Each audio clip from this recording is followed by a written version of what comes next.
Hello, my dear students. Today we are going to discuss the topic Indian National Congress. Students, in the chapter National Movement, till now we have seen that how a feeling of national consciousness emerged in the mind of people. After that, how the unity came and the awareness came among the Indians, and they started forming the National Association for raising the issues of the Indians. And among those association, Indian National Congress was one of the association. So now we will discuss in detail about the Indian National Congress, when it was formed, who founded it, what was the motive behind it, and how it completed its journey. You all are aware of the party, Congress Party, that was earlier the Indian National Congress. So this is all about the history of the party, how the party was started and how it came to the journey. It passes from the journey. So Indian National Congress was founded in the year, it was established in the year 1885 by one of the retired British official named A.O. Hume. And its first meeting, at that time, every year, one meeting took place of the Congress, in which the people, the members of the Congress from all over the country get accommodated at that place for the meeting. So its first meeting took place, its first session took place at Bombay. And the session was presided means one president was there, the leader of the meeting must be there. So the session was presided by W.C. Banerjee, who was Bengali. Okay, apart from W.C. Banerjee, the full form is Umesh Chandra Banerjee. Apart from him, there were other prominent leaders who were there in the Congress, and they were very renowned personality, like that of the Dadabhai Naoroji. You all are aware of him. He was a great scholar and also wrote the book Poverty and Un-British Rule in India, where in which he emphasized on the drain of wealth by the Britishers from India to Britain. So one of the prominent leader of the Congress was Dadabhai Naoroji, then the Ferozi Shah Mehta, Badruddin Tayyabji, S.N. Banerjee, Surendra Nath Banerjee, Umesh Chandra Dutt, etc. Many other prominent leaders were there who were the members of the party. So now, students, we will study about the objective. What were the objective behind the formation of the Indian National Congress, or what objective it served?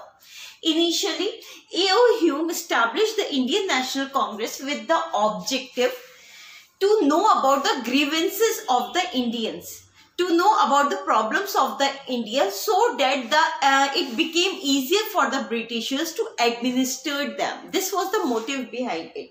But the motive which it served after the formation was, one of the important thing done by the Indian National Congress after its formation was that it bring the leaders from various parts of the country to one place, to gather at one place and to exchange their views, to exchange their ideas. So this was the one thing which was done by it. Another thing, the formation of Congress also developed a feeling of unity among the people of India. And after that, after the formation of the Congress, it helped the Indians in bringing the reform in the Indian society. How? In a way that these prominent leaders raised the social evils which were there in the society, like that of the Parda system which was there in the Indian society, or the Sati Pratha, and many other social issues, social problems, social evils which were there in the country. They raised those issues, took them to the government, and asked the government to pass the law against those things, against those evils, so that the evils can be removed from the society. Other thing, the members of the Congress also decided their agenda, how to work for the progress of the country, to remove the evil thing from the society, to make the Indian to participate in the administration. Other thing, they have a common platform to decide all these things, to decide their activities. The Congress also helped in formulating popular demand. Their demand means in placing their demand before the government, to place their demand before the government, so that government will consider their demand and their demands will get fulfilled, and and those demands were for the benefit of the country. And another important thing done by the Congress was that it spread the political awareness among the common people. The Congress helped the common people also to make them aware about the political things which were going on in the country, the political matters which were going on. So one of the important things done by the Congress was that it unite the country, it bring the leaders from different part of the country, so that all the issues can be gathered at one place. And another thing was that it also spread the political awareness among the people, what was actually going on in the country, the political system. Okay, so now you have studied when the Congress was established, who established it, what were the objective, who were the leaders related to it, all these things. Now we start the journey of the Congress. Students, in the initial phase after its formation, that is, the Congress was established in the year 1885. In the initial 20 years after its formation, the Congress party remained moderate in his affairs. What? It remained moderate. Moderate means its leader believe in the moderate way of working. Moderate means they just put their demand before the government and believe in the goodwill of the government. They consider that the British government is here to bring the reform in our society. It is it is helping us to modernize, and at this moment of time we are not able to govern ourselves, we are not capable enough. So it is better to give the governance, to give the administration in the hand of the Britishers, and whatever problem we are facing, we just discuss with them and should wait for their goodwill, that they will help us, they will consider our problem and come up with the solution of those problems. Okay, so that was the thinking of the members of the Congress in the initial phase, in the initial 20 years. Okay, so it is said that in the initial 20 years, the Congress remained moderate in its nature. But later on, after these 20 years, means in the beginning of the 20th century, that is after in 1905. Okay, what happened? Many young leaders entered the Congress party, Indian National Congress. Many young leaders entered in that, and they do not believe in the moderate way, in demanding the thing. They do not believe in doing a prayer politics. Prayer politics means means putting their demand in a form of petition, in a form of peaceful mean in front of the government and wait for their approval.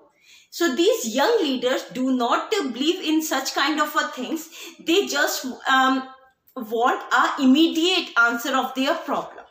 And they were aggressive in nature also. They believe that this is our country, so we want to administer it ourselves. Who are they? They are the foreigner, and how can they administer us? That was their thinking. So these type of the thinkers were known as the radical group. Radicals. Okay, so in the year 1905, the Congress party gets spread up into two parts. One, half of the leaders believe in the moderate way of doing the politics, while other half believe in the extremist way, that is the radical way. So they were known as the radical group. Okay, and among the radical leaders, the famous leaders were, there was a trio. Trio means a group of three. And there was a trio of the radical leaders who were known by the name of Lal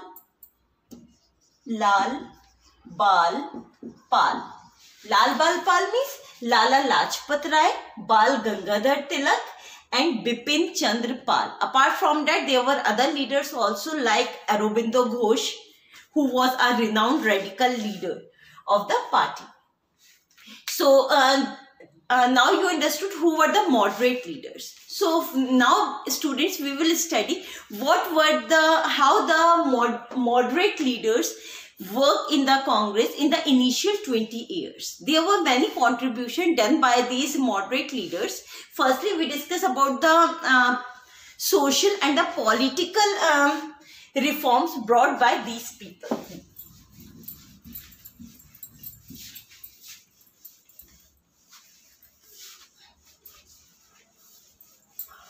Okay, students, now we study about the moderates first. As I told you, in the initial 20 years after its establishment, the Congress remained moderate in its nature. Its leaders believe in the moderate way of politics. So, students, what these moderate leaders did, they demanded from the government, they had some political demand, political plus social demands, which they put forward to the British government. Social demand like removal of the social evils from the society. They asked the government to make the law for the removing of these social evils. What were the social evils? Like the Parda system. You all know the Sati was abolished through the law. Sati Pratha. Increasing of the age of marriage means a ban of the child marriage. Ban child marriage. Legalize the widow remarriage. Legalize widow remarriage, etc. All these were the social demands put forward by these moderate leaders before the British government. And they just waited for the goodwill of the government. They believed that these Britishers will bring reform in their society. Okay. Now come to the political demand put forward by the officials. Put forward by the moderate leaders of the Indian National Congress. The political demand put forward by them were like they demanded from the, as you know, the civil service exam was held in England. So they demanded from the government that to organize the civil service exam in India also, so that more Indians can participate in it. Okay. Apart from that, they also demanded to change the pattern of the civil service exam, to increase the age to appear in the exam. Then they demand from them that in the legislative body which is there in India of the Britishers, Indian participation must be more. So they demand more seats in the legislature also. Apart from these political demands, they also put forward certain economic demands from the Britishers. What were the economic demands? They asked the government to reduce their expenditure on the military. And they asked them, instead of spending so much money on military, you can spend this money on the education system, so that the reform come in the society. Other economic demand were like that of the in the regions where the famines came, they asked the government to give the money in those regions where the people are suffering from the poverty and other things. They asked the government to reduce the taxation, and all these things, all these demands were put forward by these moderate leaders of the Congress through a petition method. Which method? petition method. What is petition? They just wrote their demand on a piece of paper and met with the British official with their demand that these are our demand and please consider it. Prayer politics. Do not force them, because somewhere they believe that these people are good people. They believe in the justice and equality. Indians believe that. Indian leaders of the Indian National Congress, who were moderate in nature, they believed that Britishers believe in the equality and justice. So they would not be going to do anything wrong with us. And they are here only to bring a reform in our society. And at this moment of time, they believe that these Indian National Congress moderate leaders believe that we are not well trained enough to govern ourselves. So firstly, what we have to do, we have to bring reforms in our society. And after bringing reform, we ask the Britishers to increase our participation in the politics by increasing our seats in the legislature, in judiciary, in executive. And we work with them so that we get trained enough to govern ourselves. And after that, means they want to move step by step. After the participation, then we will demand the self-government that the Britishers give, ask Britishers that give now the government, the power of governing to us, and you sit at the head to look after whether we are working rightly or wrongly. Okay. So then their next step was to demand the self-government. But when, after 20 years of this phase, when the young leaders entered into the Indian National Congress, they do not believe in this method and they believe in the radical method, in the extremist method. They, like Bal Gangadhar Tilak had given the slogan that Swaraj is my birthright and I shall have it. Means they do not believe in doing the prayer for their need. They just want to take it by forceful means. So how the extremist leader, because these are the two terms can be used for the, they can also be said to be the radical leaders, radicals or the extremists.